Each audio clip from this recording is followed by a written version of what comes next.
We'll hear argument next in Case 20-1143, Badgerow versus Walters. Mr. Geiser. Thank you, Mr. Chief Justice, and may it please the Court. The question presented is whether Vaden's look-through approach applies to applications to enforce or vacate an arbitration award under Sections 9 and 10 of the Federal Arbitration Act. The answer is controlled by the FAA's plain text, and the competing statutory arguments are not close. The look-through approach is no ordinary jurisdictional doctrine. It is an express textual departure from the well-pleaded complaint rule. This textual exception is found solely in Section 4. It applies exclusively to petitions under that single section. Congress did not repeat this unique language anywhere else in the Act. In fact, there is not a single textual hint in any other section that a look-through analysis is allowed or appropriate. Yet, according to respondents, the look-through approach somehow applies to every section of the FAA, instead of the single section where it actually appears. Respondents' theory fails on every conceivable level. For over a century now, the well-pleaded complaint rule has governed the exercise of jurisdiction in federal courts. That's the rule that applies unless Congress says otherwise. And Congress said otherwise in Section 4 alone. Congress did not isolate the look-through clause in Section 4 because it wanted it applied in other sections where it was excluded. Nor did Congress endorse respondents' notion of an upside-down default rule, where courts ignore the face of the well-pleaded filing and instead look to a non-existent phantom pleading that never appears in any court. Respondents' theory would require overturning bedrock jurisdictional doctrine and abandoning this Court's fidelity to the statutory text. There is simply no basis for saying the look-through approach applies in Sections 9 and 10 without judicially rewriting the statute or rendering Section 4's express look-through clause wholly superfluous. I welcome the Court's questions. Counsel, we have said or suggested from time to time that the FAA doesn't provide federal question jurisdiction. So how do you square that with the notion that Section 4 or Section 8 provides such jurisdiction? Well, I think the best reading of this Court's cases is it was referring generally to the idea that when an action arises under federal law, then the federal law itself provides jurisdiction.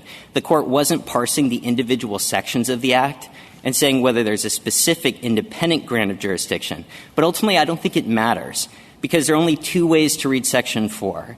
We read Section 4 as providing jurisdiction, but the alternative is to read Section 4 as providing an instruction to courts on how to exercise jurisdiction under sections like 1331 and 1332.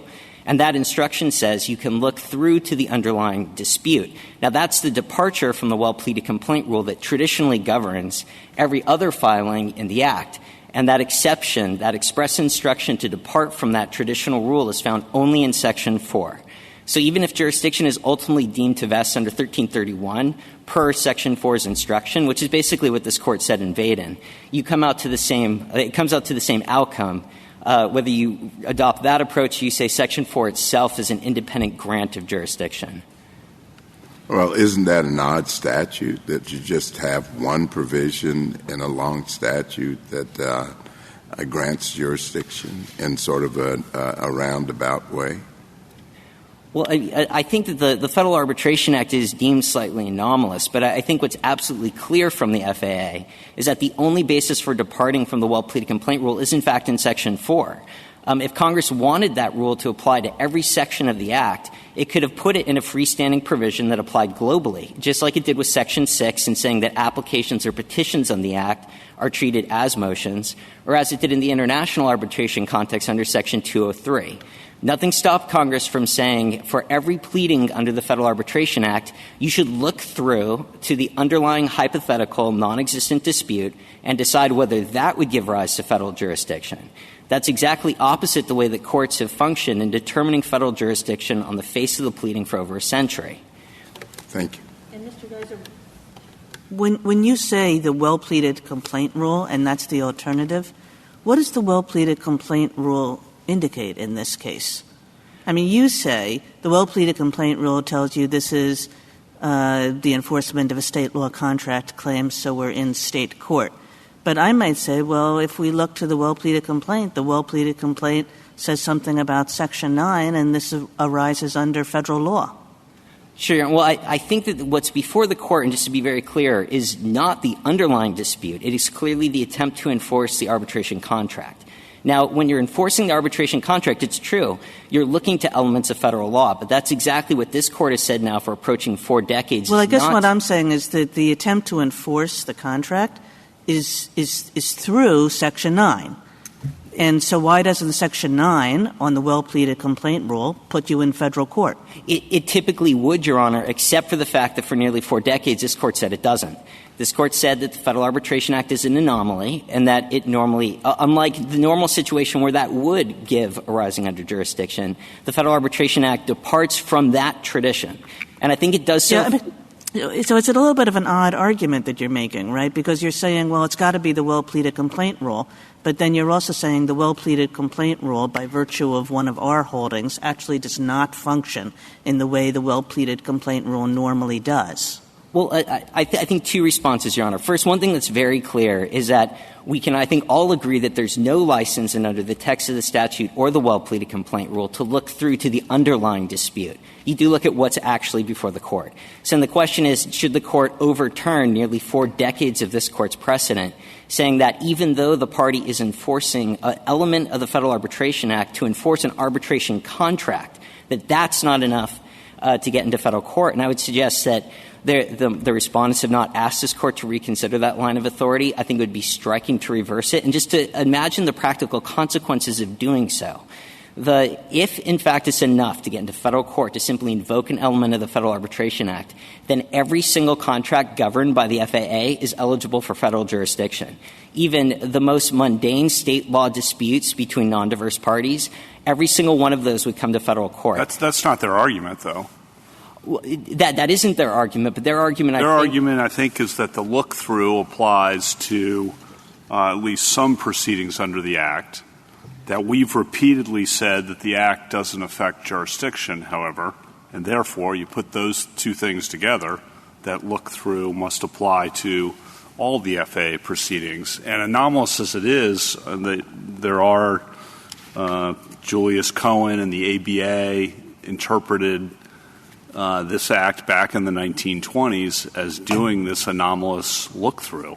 And correct me if I'm wrong, but I've read those. Well, I disagree that that's what Julius Cohen was saying. Now, granted, that isn't even legislative history. It's actually a post-enactment article. But it's getting at what was the understanding of how the Act operated by people who were expert in the field at the time, because otherwise this seems pretty anomalous. But when you realize, well, the experts at the time thought this is how it works, it defeats the idea of how anomalous it is. So it's looked through all the way through. And I just don't know how you get around our repeated statements that the Act does not confer jurisdiction or affect jurisdiction, as Justice Thomas said, because if you take that as a given, then Section 4 can't do that either. Well, a couple points there, Your Honor. First, I don't think that Julius Cohen even was saying that the look-through approach applies to everything. He's saying you can apply the look-through approach to enforce arbitration agreements, which in fact is a reference to Section 4. So I don't read the non-legislative history, the post-enactment commentary by a single person, as actually saying that the look-through approach atextually applies to every single provision of the Act, even though Congress was very deliberate in putting it only in Section 4, and saying not only that, it wasn't even a freestanding sentence in Section 4. The look-through approach is intertwined directly with a motion to compel arbitration, and this Court in Vaden understood that to instruct courts to depart from the well-pleaded complaint rule for Section 4 alone and to decide whether then jurisdiction would vest under Section 1331 or 1332. So again, even if you disagree with our reading that Section 4, in fact, is an independent grant of jurisdiction, I think at the very least it's instructing courts how to— Isn't that the end — sorry to interrupt, but isn't that the end of your case if we disagree with that? Oh, not at all, Your Honor. Okay. Not at Keep all. Going, because the alternative is then jurisdiction — we know from this Court's case law that jurisdiction has to independently arise from somewhere. That's somewhere Section 1331 or 1332 typically, unless it's an admiralty case, which are pretty easy under the Act. But under 1331 and 1332, as Vaden also confirmed, the well-pleaded complaint rule applies. So if you look to the face of the filing, it is not an attempt to adjudicate the underlying dispute. The only reason that you depart from that, and this is why Vaden said this text of Section 4 drives our conclusion, is because Section 4 itself instructs courts to depart from the well-pleaded complaint for purposes of compelling arbitration. It does not say that in Section 9. It doesn't say that in Section 10. Congress was well aware how to tell courts to retain jurisdiction on the back end if they want. That's, in fact, exactly what they did in Section 8. When they're dealing with maritime cases, they said you can exercise jurisdiction to compel arbitration, and you can retain jurisdiction on the back end. That's a very odd command if Congress was assuming that the look-through approach simply applies across the board. So on your theory, when would Section 9 and 10 give federal courts jurisdiction? Is it only in diversity cases? It's predominantly in diversity cases. And I think, again— And isn't that a little bit backwards, that it ends up that you put the diversity cases in the federal court system and you take all the cases that involve federal questions and say, oh, the federal courts don't have anything to do with those cases? Not at all, Your Honor, because think about, first, going back to 1925, we were predominantly dealing with commercial contracts. If you want to talk about what Julius Cohen was thinking, he was thinking diversity cases and maritime cases. It wasn't even clear that federal statutory cases were subject to the FAA for decades. So I think the drafters weren't thinking of federal questions, but also look at the nature of the action under Section 9 and Section 10. It's not an attempt to re-adjudicate the underlying federal suit. In fact, that would stand the Federal Arbitration Act on its head. That would make arbitration a prelude to the real event in court where you'll re-adjudicate all these federal questions. Section 9 is a ministerial function of confirming the award. You don't even need to know generally what the underlying dispute was about, whether it's a federal question or otherwise. Section 10, as the court said in Hall Street, was designed to check egregious departures from the arbitration contract. You would send those to state court. I would, just as— And is it clear, I think it's not clear, that state courts would apply Section 10? I think some state courts apply Section 10 nominally, others don't. So we're going to have a whole collateral thing of do the state courts have to apply Section 10, or what other standards do they apply? And this court in Hall Street said that's perfectly fine. In fact, in Hall Street and in Vaden itself, it reminded litigants that state courts, in fact, play a prominent role in enforcing the Act, and in large part, the Act is left to enforcement in the state courts. And Hall Street confirmed that most state courts apply standards that either are Section 10, they either apply the FAA directly, or they apply a state law standard that is a functional equivalent to it. Can you just explain? I'm just missing this. I've had trouble with it. Why would they have jurisdiction in diversity cases but not have jurisdiction in federal question cases? I think the idea, Your Honor, is that if you have non-diverse parties that are trying to vacate an award above the threshold amount, they can get into federal court. And we agree with that. That's the well-pleaded complaint rule. But in a federal question case, the pleading before the court under Section 9 and Section 10 is not the underlying case. It's the attempt to enforce the arbitration contract. It's saying, I want the arbitration contract enforced, not I want to adjudicate the federal question in the underlying. And the odd thing is that we have Vaden. And so in the federal question area, at least, sure, you can come in. The parties are having an argument. The argument's about the federal question. Having a big argument. They said we go to arbitration. It's an antitrust problem or it's a employment problem. And Vaden says, yeah, go ahead. They won't go. Go get an injunction. Now, to me, it doesn't seem to make very much sense to say, okay, go there. Get an injunction. Hey, but when it comes time to enforce it, you can't go there. When it comes time to issue a subpoena, you can't go there. When it comes, and, that's just why you separate 4 from the rest of it. I can't get it. I understand there's a little bit of different language. There is. But you also could use the word such agreement as being the key to this, and they're talking about such agreement, and such agreement means the agreement we're talking about, which is the Section 4 agreement, which could get there, and if that's the one we're talking about, you can do these other things too. Okay. Maybe I didn't say it exactly right, but you get the point. I get the point, and you said it very well. First, I'd say that there is radically different language between Section 4 and the other sections. It says save this agreement. It's not. But I think there are other reasons not to do that. First, the Congress clearly framed these different provisions as standalone provisions. There's no requirement that a party invoke Section 4 on the front end. They can only invoke Section 9 or 10 on the back end. That's what happened in this case. The provisions are framed as standalone petitions or applications. Most of them have their own service requirements. They have their own statute of limitations, their own venue rules, their own even jurisdictional requirements in Section 4 and Section 8. This is not Congress thinking that you start at the beginning with Section 4 and a single court supervises it all the way through. In fact, you can have different federal courts enforcing different provisions of this Act. So this is clearly not a continuum. This isn't Congress thinking we need jurisdiction from the start to finish. But if that's the main argument, what we're doing here normally is we are having, let's call him an arbitration rat. There is the guy who loves arbitration, and then there is the rat who hates it, although he agreed to it. Okay?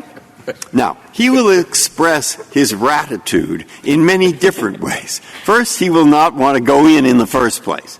Then if you make him go in the first place, he's not going to want the other guy to get any witnesses. And then if you go and get that, he's not going to want anybody to enforce this thing which he lost in the third place. So, of course, these don't all just always follow. It depends on which of these provisions the guy can use and invoke in order to stop what he agreed to, which is the arbitration.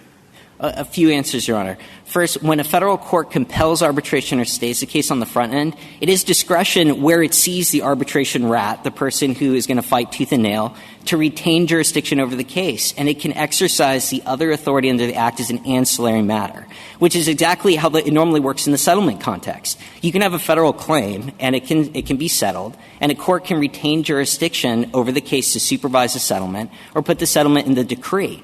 And you can have situations then where the same settlement dispute will either be subject to federal jurisdiction or not, entirely based on whether the court exercises discretion to do that. And there's nothing wrong with that. This court said in Vaden that federal jurisdiction often turns on how litigation unfolds.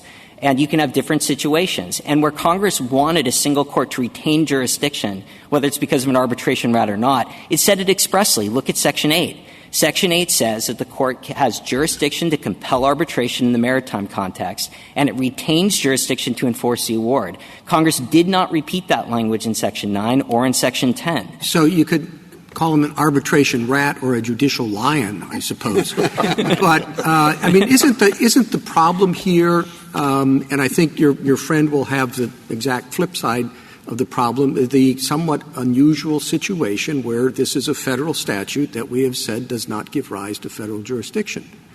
I mean, that's why it seems to me that it's so difficult to parse exactly where you're going to be in federal court and when you're going to be in state court.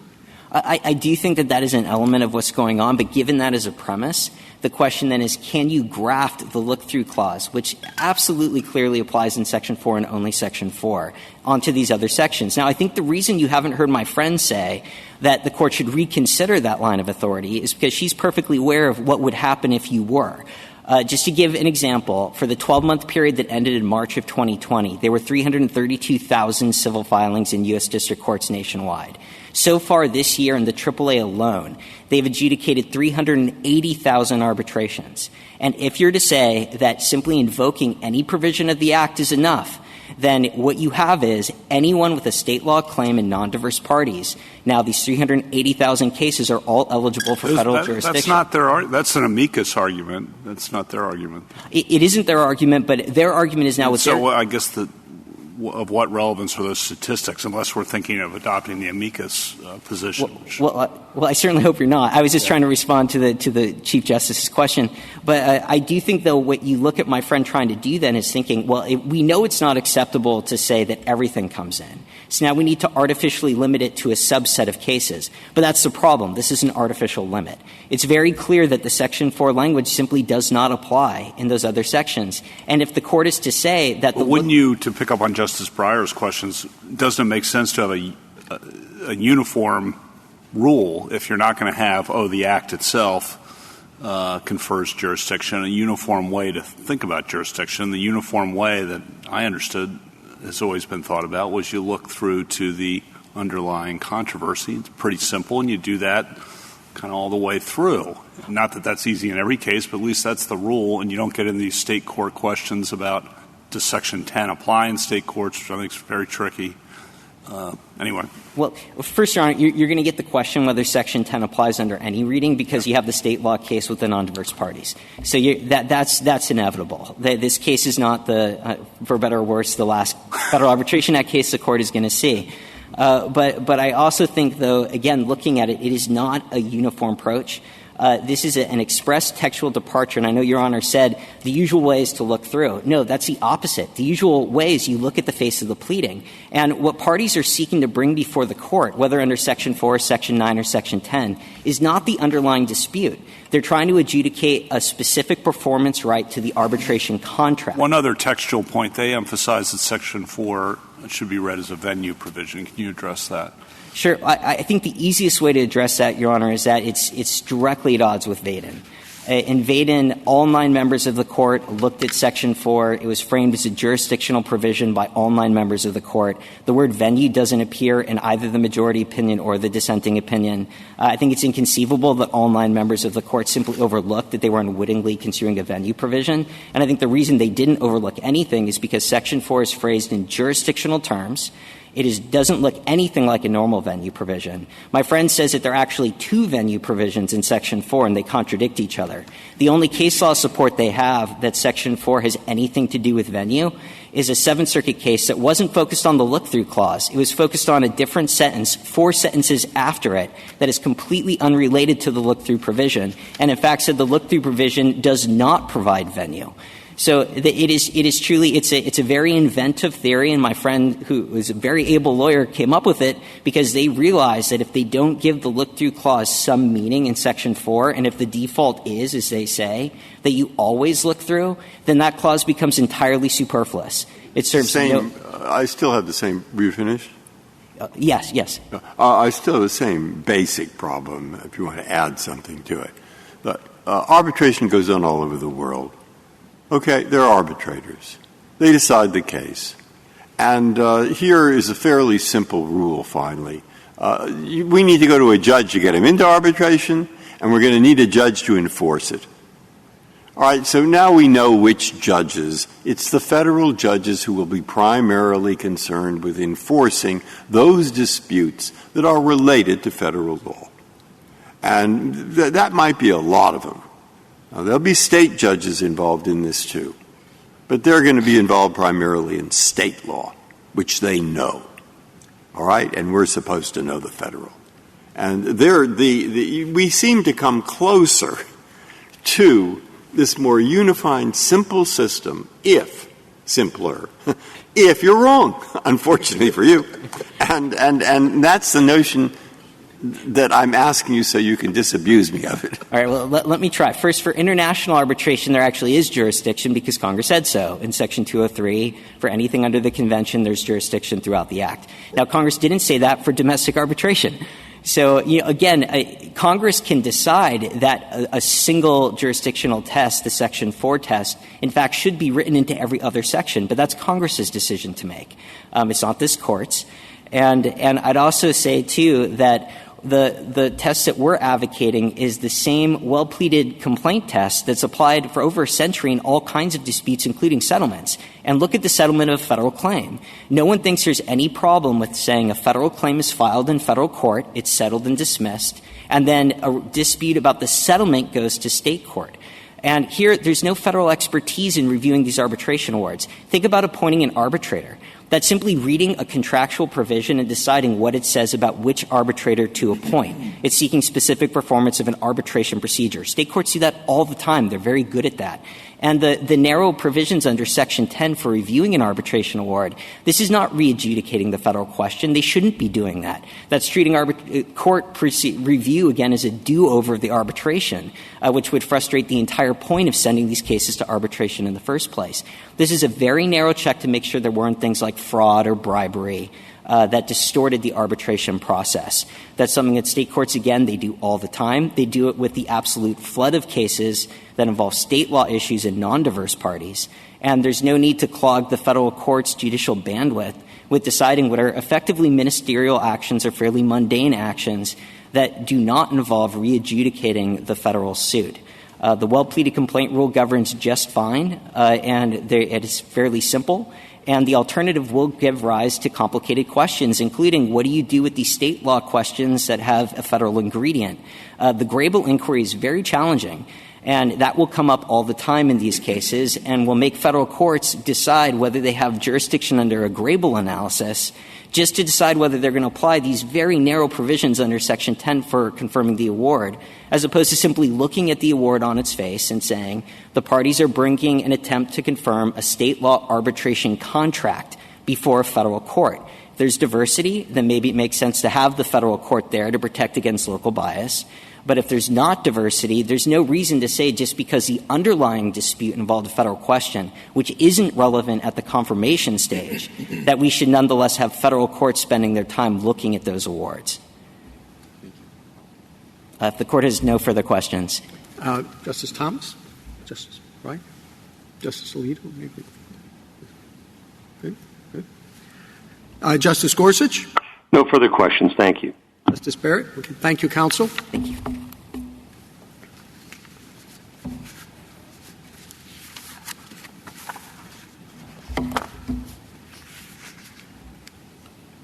Ms. Blatt? Thank you, Mr. Chief Justice, and may it please the Court. If federal courts would have jurisdiction over the parties' underlying dispute, federal courts can hear motions to confirm or vacate arbitral awards resolving that dispute. First, the FAA's text treats requests to confirm or vacate arbitral awards as motions. Motions are not freestanding lawsuits that need an independent jurisdictional basis. Rather, motions seek relief within a larger controversy between the parties. Courts thus assess their jurisdiction by looking to that underlying controversy. Here, the FAA is structured sequentially to facilitate all stages of arbitration to resolve the same underlying controversy. Because FAA motions are adjuncts to that broader controversy, federal courts can hear FAA motions when they have jurisdiction over that controversy. Second, petitioners' approach would decapitate the FAA. The Act pervasively refers to federal courts, but in petitioners' world, federal courts can't hear most Section 9 and 10 motions. They don't on their face raise federal questions, and most of the motions wouldn't satisfy diversity jurisdiction either, like ubiquitous $0 awards that reject the plaintiff's claim. And uncontested motions to confirm would fail adversarialness under Article 3. Petitioner says state courts are equally good, but unlike the FAA standards for confirmation and vacature, state courts often revisit the merits under their own state arbitration acts. Congress presumably did not want federal courts to enforce arbitration agreements at the front end, only to see state courts to force do-overs at the back end. And third, it's implausible the FAA imposes one jurisdictional test for motions under Section 4 and a different jurisdictional test for motions under Sections 5, 7, 9, 10, and 11. And it would encourage needless gamesmanship for jurisdictions under these latter provisions to turn on the happenstance whether there was an earlier Section 4 order. I welcome your questions. Ms. Blatt, would you comment on petitioners' assessment of your Section 4 venue argument? Sure. I didn't make it up. This court called it a venue provision in Cortez Byrd, but here's why we think it's a venue provision. We've got three very solid arguments. First, it reads like a venue provision. It's framed in classic venue terms saying where a petition may be filed. If you look at the title of that provision, it says petition in a court having jurisdiction. So it's not conferring jurisdiction, Justice Thomas. It's talking about jurisdiction that's already there. And second, and this is important historically, this was an expansion, a liberal expansion of venue, because at the time venue only was limited to places where the defendant resided. And in the arbitration context, the Congress wanted it broader because you wouldn't know necessarily where the arbitration would begin. Now, in the later provisions, the rest of the venue provisions under the Act, you wouldn't need that same broad conferring of a venue because you know where the arbitration occurs. And the third reason is just it looks awfully like structurally the save for venue provision under Section 204, which Congress labels a venue provision. And then if we needed a fourth reason, Congress often refers to jurisdictional test in venue provisions. And we offered the example of the generic venue provision in 1391, which extends, it kind of has this catch-all extending venue to where a court has personal jurisdiction. So it's not completely uncommon. And we also cite two habeas examples. But this court did call it a venue provision in Cortez Burt. It said it was a very permissible venue provision. I mean, Vaden obviously calls it a jurisdictional provision about 20 times without using the word Vaden. I mean, I stopped counting when I got to 20. Right, but the important thing is that the opinion twice says Section 4 is not creating jurisdiction. Yeah, but, I mean, that's even maybe it's a venue provision. I mean, it's possible, I suppose. That seems to me to create a problem for you rather than to get rid of it. I mean, your problem is that you have no textual hook, no textual basis for a look-through rule outside of Section 4. I mean, you have to say that somehow there's a kind of implicit look-through provision in all the rest of the statute so that Section 4 can then become just a venue provision. But you need some kind of jurisdictional hook, don't you? I mean, Congress didn't just expect everybody to understand that this was look-through jurisdiction. Look-through jurisdiction is very odd. It's very unusual. You would think if Congress wanted to impose a look-through jurisdictional provision throughout the statute, we would have a look-through jurisdictional provision throughout the statute.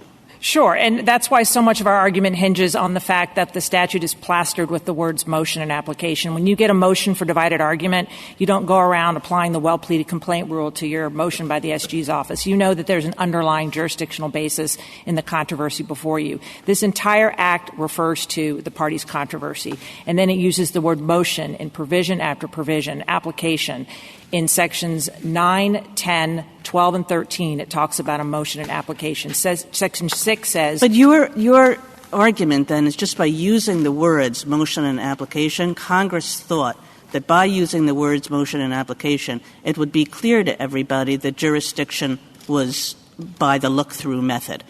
And that's a fair point, and I do think that's why what Justice Kavanaugh said when it was passed, that was the understanding that this would be a look-through. It reads like a federal, arbitration procedural act. The federal rules of procedure didn't exist. The whole statute is telling you, how do you get your arbitrator picked? Where do you go for discovery disputes? How do you get a judgment at the end of the day? And the judgment at the end of the day is supposed to, under Section 13, be treated as if the case were tried in federal court. So this is a whole fiction and a sui generis situation where instead of being in a federal court, the Act on its face only talks about federal courts.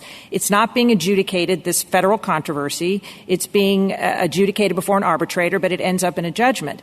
And the other just strong textual hook, besides the words, motions are text, it's a word, and controversy, is the word federal. They have no good example for when you can get into federal court. It's basically a nullified act. You weren't pressing him on his diversity of jurisdiction, but if you have a $0 award, which just means the defendant wins, you can't get into federal court unless he has to cheat by saying, well, you could look at the underlying controversy in that case, because we all know the plaintiff was asking for more money, and in a future case, he might be getting more money. And so he's got no other way, or to get to adversarialness. If you have an uncontested motion to confirm, the only adversarialness is the underlying controversy. Well, if the plaintiff is seeking $20 million and the defendant wins so that the award is $0, you don't say that $0 is the amount in dispute. You say that whether he's going to win or lose, it's $20 million. In his view, under this well-pleaded complaint, the face of the motion says nothing other than please confirm, and the court under Section 9 has no choice but to confirm. It doesn't look at anything else, especially if there's no contrary motion to vacate. So there's nothing on the face of the motion that mentions how much the plaintiff wanted. It just says, like this case just says on the award's face, all claims are rejected, defendant wins. There's nothing about the amount. To sort of go to the 30,000 feet perspective, the consequence of your position is to federalize a lot more of FAA actions, procedures, than it seems would make sense if you buy the idea that this is a statute that doesn't give generally federal jurisdiction. And what's wrong with his analogy to settlements? I mean, you have a federal dispute. It's a federal case. You're in federal court. And you say, well, let's settle this. You reach a settlement. It's a contract. If there's a violation of that settlement, you don't go back to federal court. It's a state contract matter. You go to state court. Why isn't that just like what he's talking about here? Well, it's absolutely correct that Kekkonen, and I hope I'm pronouncing that correctly, says if parties settle and there's litigation over that settlement, but the court has already dismissed the case, collateral litigation over that settlement has to go to state court. And the reasoning behind that is because there's been a case-ending dismissal by the federal court, and at that point the federal court loses jurisdiction. Here, the analogy would not be the arbitral award. It would be the court order under Section 9 and 10 and 13 confirming the case and dismissing it. So if that's the right analogy, we still have a live controversy at the time there's a motion to confirm the award. And they really don't want to bring that settlement analogy anyway, because in that sense, everything leading up into the award would be part and parcel of a live federal controversy. But in terms of your first question about are we federalizing cases, I mean, this is the majority rule, although there's circuits that have gone the other way. And the only cases that we're talking about are going to federal court or federal question jurisdiction and diversity jurisdiction, with the option of being no cases going to federal court, and you have Congress passing a very odd act. And if I could just get into this bit about this being jurisdictional. So he's got two arguments, and I agree, Justice Kagan. I mean, Vaden, I just don't think the court had before it, even though it was mentioned at oral argument and mentioned in the briefing, the court didn't have this situation about what we're going to do about the rest of the act. Is there going to be a look-through? And so, but the court did twice say Section 4 is not jurisdictional. But the problem the other side has is they really don't want to live with the text, because if Section 4 is jurisdictional, they lose this case. And that's because no one could read that save for clause as an isolated grant of jurisdiction. It would only be jurisdictional because it's a carve-out written in words of limitation. In other words, if Section 4 has jurisdiction, it's only because it's taking away jurisdiction that would be conferred by the first section of that act. And this is a little bit of what the Chamber of Commerce was arguing in their brief. But that is to say the first question just says go file in any court without regard, put any motion in federal court, but then it takes away and says but only if you have jurisdiction. So in that sense, you've got a limiting clause. Well, the only logical inference then is if that limiting clause is omitted from the rest of the sections, the rest of the act is broader. But I took that to not be your position. It's not our position. That is the consequence. If he wants to live by the text, he needs to die by the text, and he doesn't want to do that. Our position is that you have the common sense approach of what Congress was trying to actually accomplish with this act. And you have plenty of textual hooks because you've got the word motion, and it's an adjunct, and courts every day understand that motions aren't, motions don't need a freestanding. We gave Federal Rule 2027, but I know another very familiar example to you will be the search warrant. When courts go to federal court for a search warrant, that is because a court underlying has jurisdiction over offenses against the United States. So it's an adjunct to a broader controversy. And that's just the way motions function, is that they aren't freestanding lawsuits. The federal rules are very specific between motions and complaints. Complaints invoke a court's jurisdiction. They are a cause of action. A motion is just an adjunct. And but it doesn't say the application is a motion. It says it'll be heard as a motion. Correct. Well, Correct. But I mean, you seem to be saying that treating them as calling them motions. I think they are still a separate animal as opposed to the motion itself. When you look at the act, sort of, unitary, harmonious, interlocking, they are motions bringing that are all adjuncts to a controversy. I mean, this is the Federal Arbitration Act, so they were obviously thinking about cases that could otherwise be litigated in federal court, whether that's just diversity or federal question. These are federal question, federal controversies, and these are treated as applications or requests to facilitate the arbitration from cradle to grave. Well, it is the Federal Arbitration Act, but it's an odd creature in that, unlike most other federal statutes, it doesn't by itself give rise to jurisdiction. And it seems to me that one reason why that is because they recognize that people arbitrate all sorts of disputes, and they didn't want all the 380,000 whatever cases being brought in federal court. Just like you don't want the settlement agreements, the enforcement of that, being brought in federal court just because it arose out of a federal case. Agreed, but there's no question under the other side's view, everybody and anybody can go to under Section 4 as long as there's a federal controversy and sort of get the hook of the federal court jurisdiction. And even if it's frivolous, the court could deny the motion because the parties are already arbitrating but retain jurisdiction. So I don't see how we're bringing any more cases. The only cases that can be brought under 5, 7, 9, and 11 under our view are the same cases where the federal court has authority under Section 4 to compel arbitration in the first place. And that just was the contemporaneous understanding of the Act when it was passed. Also, we think that's what the court understood in Marine Transit, which was, it's a few years after the passage of the Act. The court seemed to suggest, look, if a court has power to order the arbitration, it's too silly to even talk about. They have authority to enter the award at the end of the day. And it is an odd, as you said, it's an odd act, but it's even odder if you reverse. Then I don't know what this is. It's just it's a dead act. I guess I don't know what Congress was doing. If even diversity jurisdiction, you're going to have to look at the underlying controversy. Counsel, what do we do with Section 8? The Admiralty provision? The Admiralty provision that has the saving language is superfluous. That's the one thing that gives me pause with your argument.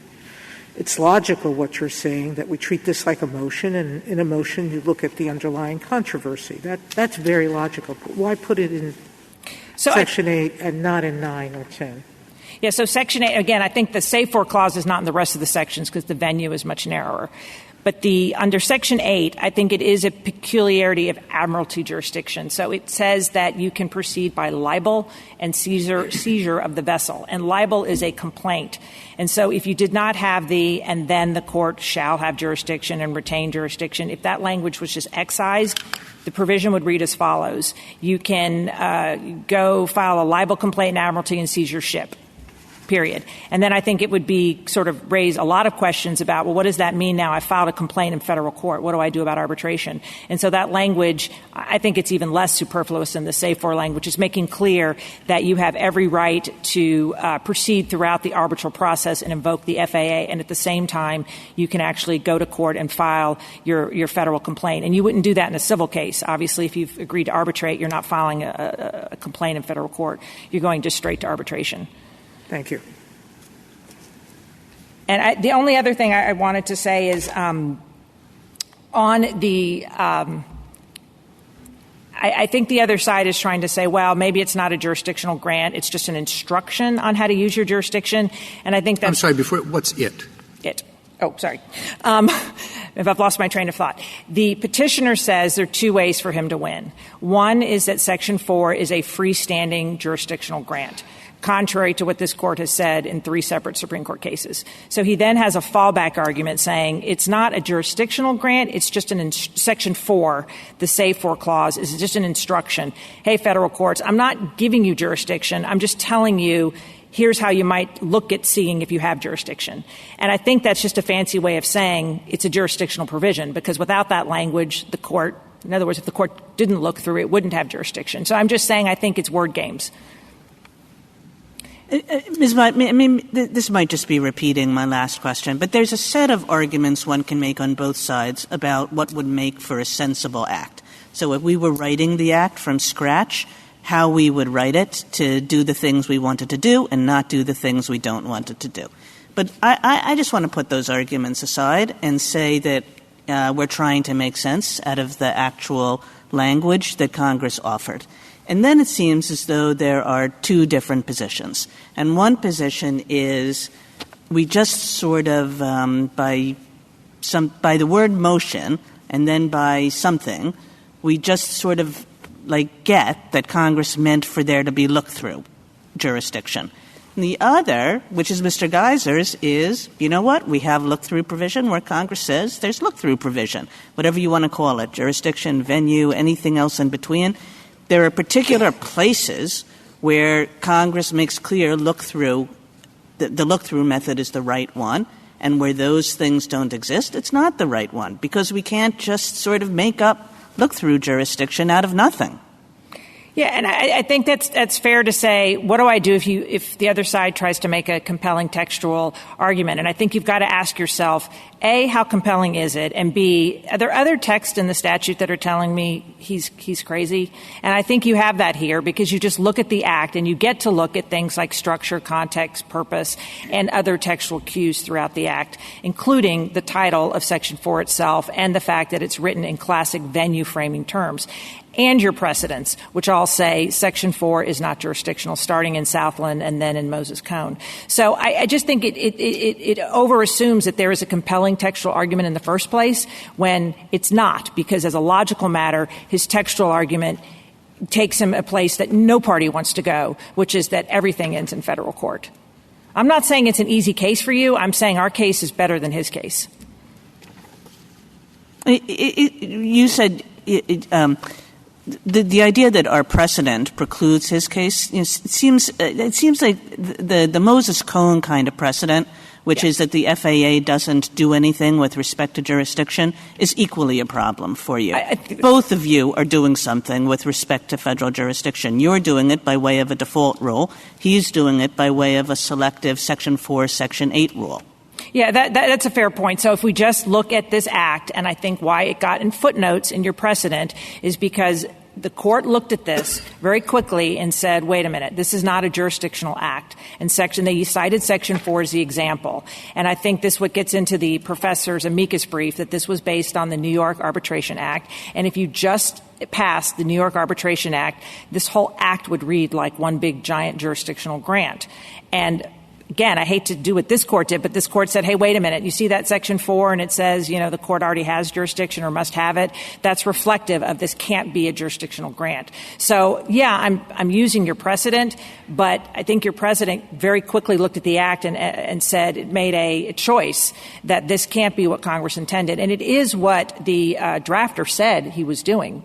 And sure, it's legislative history, but it is the 1925 contemporaneous understanding by the ABA too. And it doesn't mention Section 4. It says how we're going to enforce arbitration agreements is going to be through, this look-through approach. And just in terms of textually, if you just start with Section 2, which you said is the cornerstone, that's what to me answered the case for me, is that Congress thought we're going to have a whole substitute for a federal controversy not to be litigated in federal court. We're going to take it out of the not in front of a jury, but it left the federal court in at every stage to get to help to facilitate it.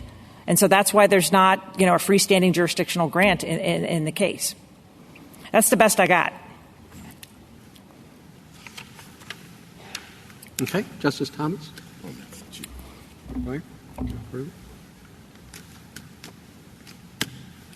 Justice Gorsuch? All set here. Thank you, Chief. Mr. Barrett? Okay. Thank you, counsel. Rebuttal, Mr. Geiser? Thank you, Your Honor. A few quick points. First, starting with the venue argument. My friend said that Cortez Byrd called Section 4 a venue provision. That's simply false. Cortez Byrd mentioned Section 4 when they were comparing the terms may and shall. And they were looking for examples in the Federal Arbitration Act that used the permissive term may versus the mandatory term shall. It specifically did not refer to Section 4 when it was listing other venue provisions in the Act. And my friend has still not cited a single case. If the court says that the look-through clause is now a venue provision, it will literally be the first court in the nation that has said that. I think that would be fairly striking. My friend said that our reading will decapitate the Federal Arbitration Act.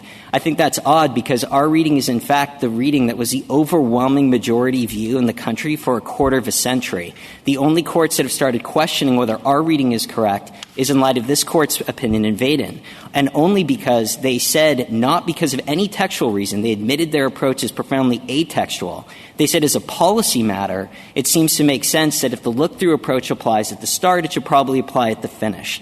That is not the way that this court construes statutes, and it's a senseless reading of the statute itself. Again, Congress did not frame this as a continuum. These are independent, freestanding filings. My friend says that these are simply motions. Now, the Chief Justice is exactly correct. Section 6 does not say that these applications and petitions are motions. It said they shall be handled like motions.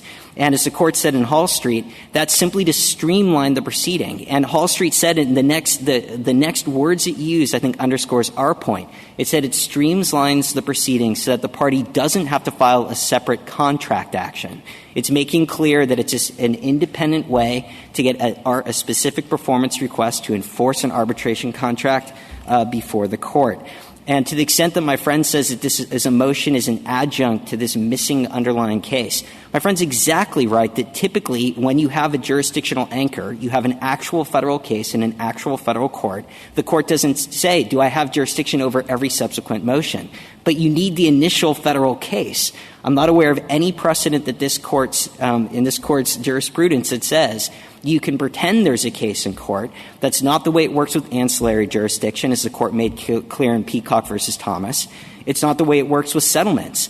A settlement is certainly adjunct to the underlying federal case. But if a party settles a federal claim and then shows up into court with a dispute about the settlement, they certainly can't say, well, this is a motion that's adjunct to our missing federal case. Please assert jurisdiction. Kekkonen squarely rejects that position. I think this court would have to overturn Kekkonen to accept my friend's version of it. Marine transit does not support my friend. It was expressly premised on Section 8. The court couldn't have been clearer in multiple points in the opinion of saying that the district court entered jurisdiction in confirming the award under the authority granted in Section 8, which shows, again, that Section 8 is not superfluous. In fact, it has a very clear meaning. And when Congress intended to have courts retain jurisdiction, they said so. They did that in Section 8. They did not put the look-through approach in any other section of the Act.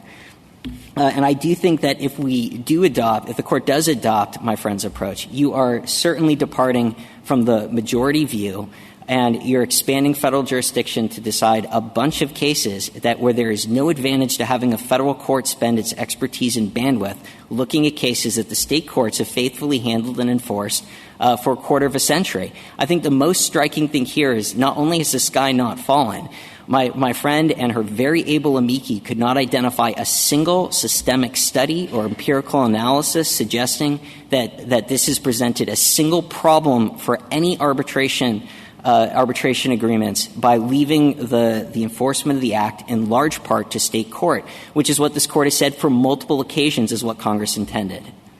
Thank you, counsel. The case is submitted.